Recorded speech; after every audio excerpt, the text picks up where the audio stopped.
quite a surprise for me to hear so many comments about my country by two of the three panelists. So I think I have to respond. I try to be very brief. My first response or comment is to the Admiral, chair of the NATO Military Committee. And regarding the China's position on the Ukrainian crisis, actually, China's position is very clear and consistent from the very beginning. China is neutral. China is not supporting any side of the conflict. If China, as you said, China was supporting the Russian Federation in a war, then I think the battlefield is not what it is today. This is the first comment. Regarding the China-Russia relationship, you mentioned about the joint exercise and trade, economic cooperation between our two countries. China and the Russian Federation are two sovereign states. Okay, it's very normal and legitimate for China to have this kind of trade business and business cooperation and exchange with Russia. And China also has the right, it's not against international law, to have military exchange and joint exercise. Regarding your remarks regarding the character of NATO, you said NATO is not offensive organization. I don't agree with this. NATO is an offensive organization, military bloc. If not, how can you explain what happened in the former Yugoslavia, the NATO bombing of Yugoslavia? Then regarding, you said, you see, NATO was not expanding. Then how do you explain the increase of numbers of the NATO organization? Okay, and this is the expansion in number, increase in number, and also expansion in geography. Well, sir, we are running out of time, so could you please raise a question? So my response to the Secretary Teodoro from the Philippines, the Secretary mentioned so much about China. His main theme is about China, South China Sea, and he mentioned also Taiwan issue and the East China Sea, even the Yellow Sea issue. First of all, China is a peace-loving country. China is not a warmongering country. Imagine, look at, since the end of the Cold War, how many wars China was involved, okay, in the world.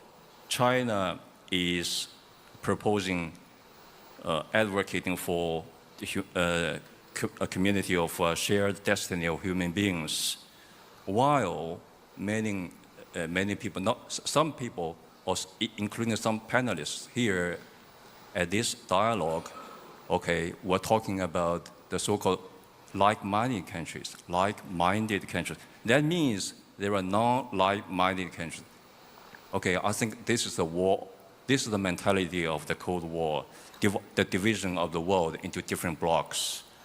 Well, sir, our time is up, so could you please wrap up? Or if you have a question, then please raise a question. Otherwise, we have to close the session. Because actually, so many things about China discussed, I think China has a right at this forum, at this dialogue, to explain itself, its policies.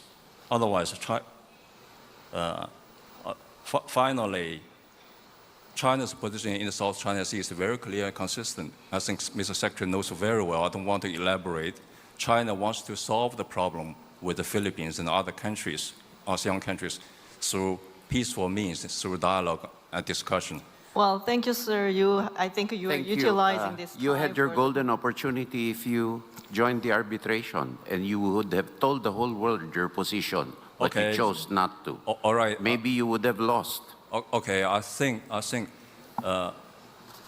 we need the Philippines actually to go to work together with China for the peaceful settlement of the dispute.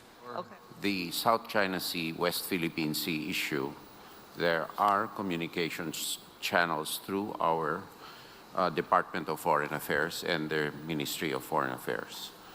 We do not have direct Defense Ministry to Defense Department communications channels or military to military channels because we have not seen the value of opening such channels. And on the other hand, we have seen the abuse of our democratic processes and the freedom of movement that is guaranteed by the Philippines for China to abuse the privileges granted to its military personnel. And we also have to operate on a security environment where we have been seeing internal subversion by illegal Chinese aliens who penetrate critical infrastructure, communities, try to influence public opinion through sub-rosa means. And in that end, we are also concerned about the risk of miscommunication and miscalculation, rather, in the area. However, let's boil down to basics. The area under tension is well within our exclusive economic zone. And if we apply the UN Convention on the Law of the Sea strictly, China has no business policing the area, much less erecting any permanent structure in that area. Secondly, we have resorted to peaceful means to settle the issue.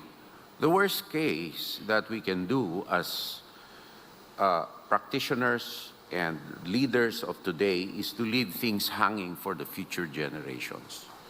We know that the future generations will demand speedier answers, and their tolerance for diplomacy may be diminishing as time goes by because they will live in a faster world. So we did resort to a means recognized by UNCLOS. We resorted to arbitration, which China has refused.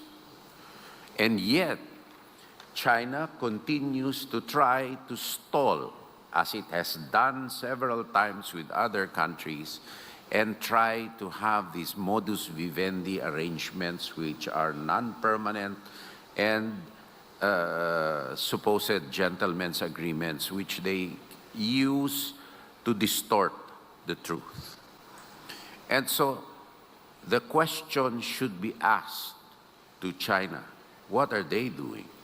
We have tried the path of cooperation, the path of negotiations, the path of even accommodation to no avail. And so where do we go from here? To me, my job as Defense Secretary is simple. It is to build a strong deterrent posture, both on our own and with allies, so that the diplomatic toolkit allows our political leadership to deal in a position of relative parity, with dignity and with honor, and without accommodating or appeasing a greater power which only leads to more hunger on the part of that power.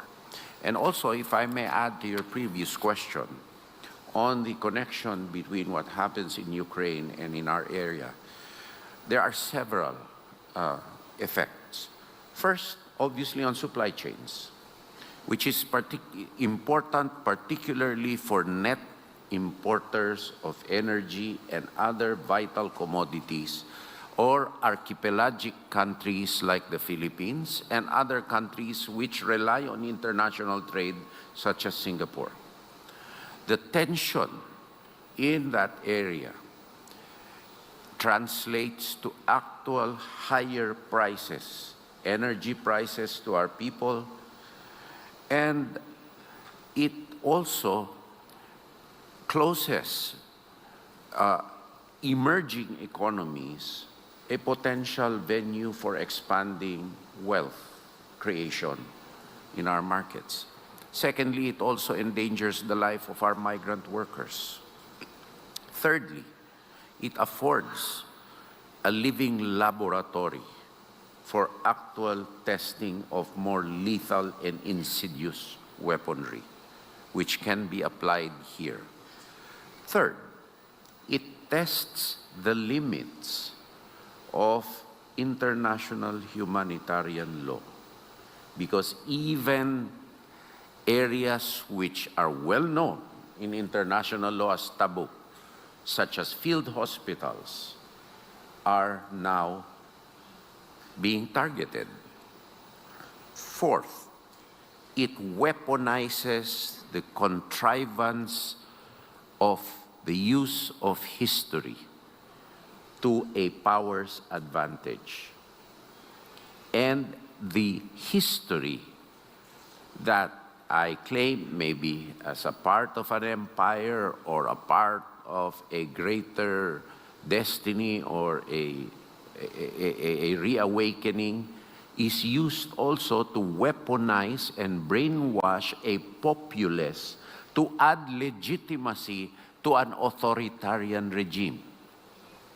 So it does not merely affect the target area, but also the continuation and perpetuation in power of a power center in that country.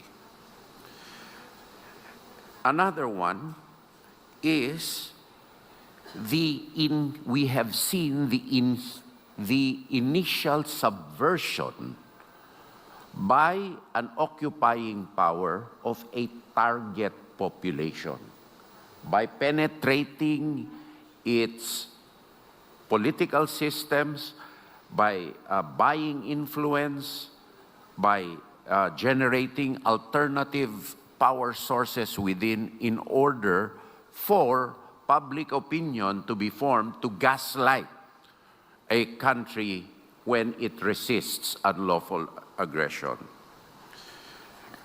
Finally, it is a test of the United Nations' capability and resolve to guarantee peace and security in the world, which is in a state of severe challenge. And these nations, the conflict in Ukraine, is a test for other power centers, perhaps China. Can I get away with this in Southeast Asia? Can I get away with this in Northeast Asia? Will the United Nations finally act as it did 75 years ago? So these are the dangers and the parallelisms that I see between the area bounded by the Ukraine conflict and us here. They are real and they are existing. About a week ago, China held a Victory Day parade, and Western democracy did not attend, and President Xi appeared on Tiananmen rostrum alongside the President Putin of Russia and the Chairman Kim Jong-un of North Korea. And many interpreted this as a signal of the trilateral cooperation against the alliance of the United States with liberal democracies. As such bloc formation deepens, we seem to be entering turbulent and uncharted territory. So first, how would you assess the current global security landscape environment? And second, what's the most fundamental driver that's intensifying geopolitical competition in each region, your respective regions? So can you start, Secretary Teodoro?